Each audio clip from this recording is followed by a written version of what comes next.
It's a beautiful thing because I got to watch that kid be born. Anna, well, both of them.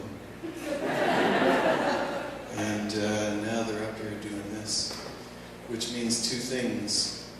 God is good and I'm old. As Anna was alluding to, this is my daughter Anna, here.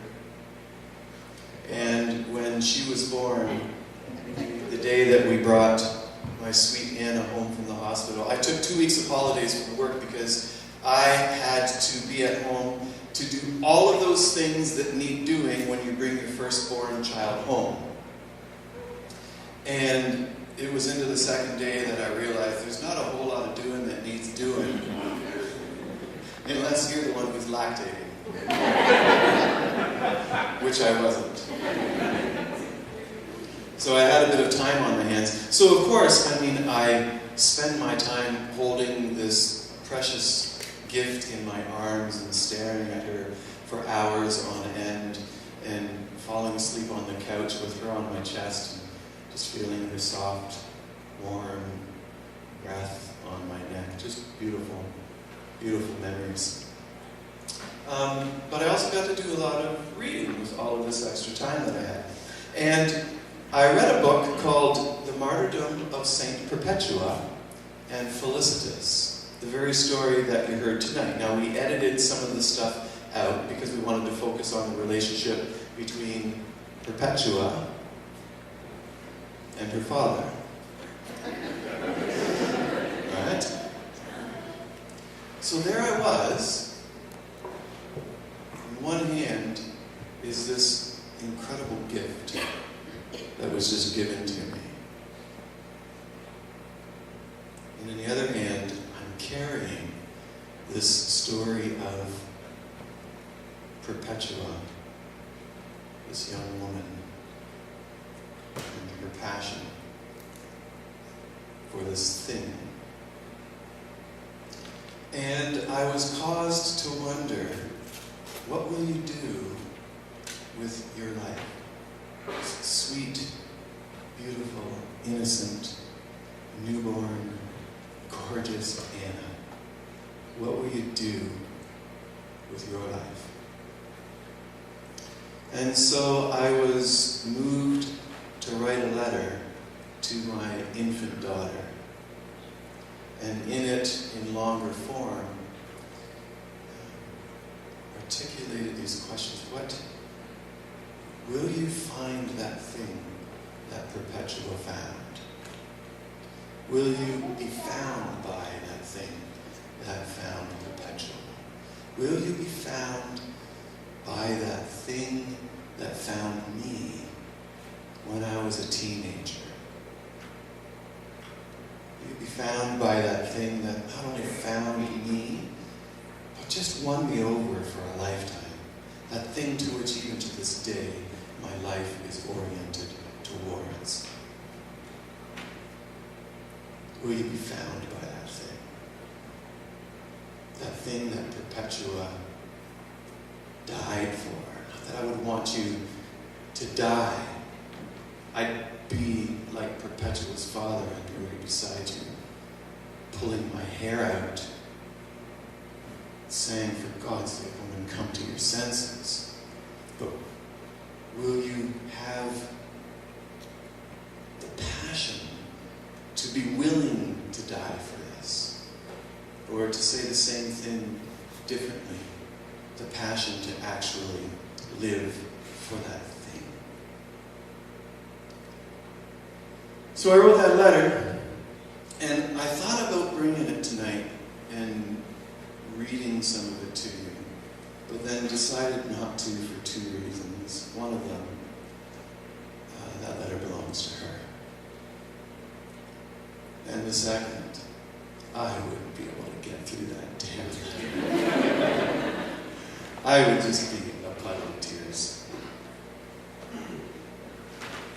Briefly, what is that thing that found Perpetua?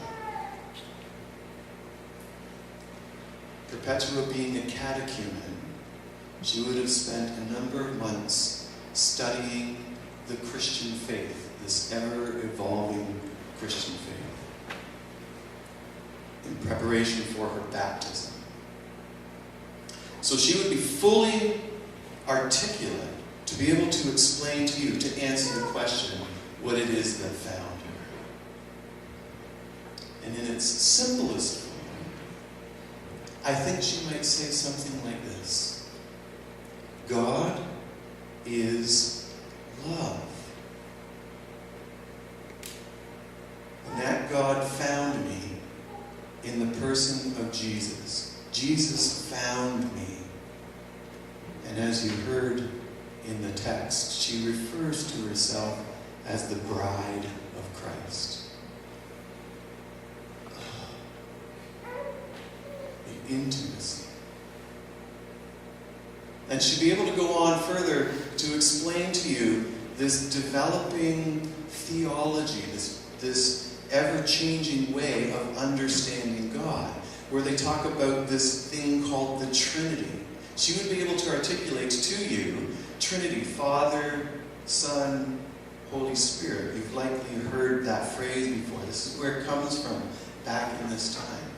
And she would say there's this part of this Godhead, this Trinity, that is the Jesus dude who knows suffering, who knows the darkness of human annihilation. This dude knows your suffering. This dude who is part of this Godhead. This is how we understand this Godhead. There's a dude that's part of it that understands my suffering. Even as I sit here in a prison, waiting for my inevitable, impending execution. That's how we understand this God. And she'd be able to go further and say, and there's also another dude who's like a father. He's not a father, he's like a father. He's like an ideal father. Like the best parent. The parent who has always been there and who always will be there, reaching to you in the middle of your darkness as you reach into the darkness to be picked up like that skit that happened. And further, this father dude so understands suffering that he suffered the loss of his son. And further, suffered the pain of surviving the loss of his son.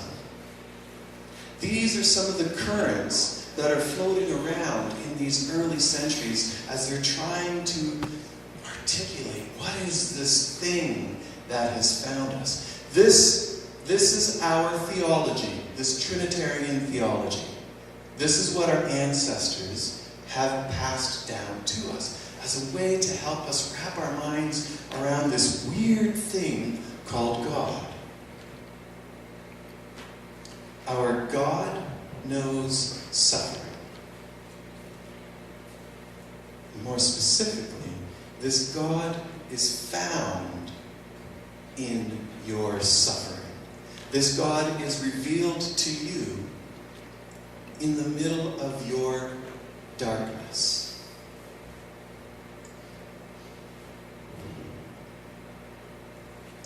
This God is not found by those who are self-sufficient. This God is not found by those who adopt the I can find my own way through my darkness. You will not find this God. This God finds you when you reach into your darkness and know that you will be held.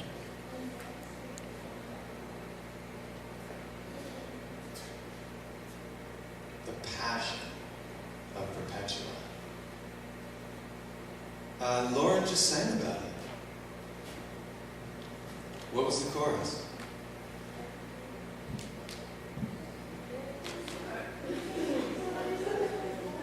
There's a hope that's waiting for you in the dark. That is available to you. There's a hope waiting for you in your darkness. That's what's been passed down to us. And there is a community of people who will also be there beside you as you are reaching to hold you, to just simply hold you. And if that doesn't just strike, is that not the most beautiful thing that you have heard? That there is this God who knows your freaking suffering. Whether it's, we've been talking about body image, about body shaming. If that's your darkness, there's something available to you in this God who knows that suffering. Waiting like that parent to pick you up. Is that not the most beautiful thing? And like my friend once said, as if all the telling of that story would ever be enough. If I traded all, if I gave it all away, just for, if I sorted it out, if I knew one thing, wouldn't that be something?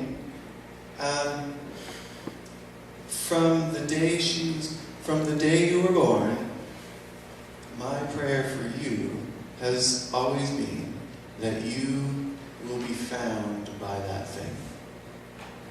And so as not to leave out my daughter Lauren, somewhere over here. From the day you were born, that has been my prayer for you, that you will be found by that thing. And if I can be poetic for a second, in as much as y'all are my children, as frightening a concept as that might seem, in as much as you are my children, that is my prayer for you, that you will be found by that thing. Thanks be to God.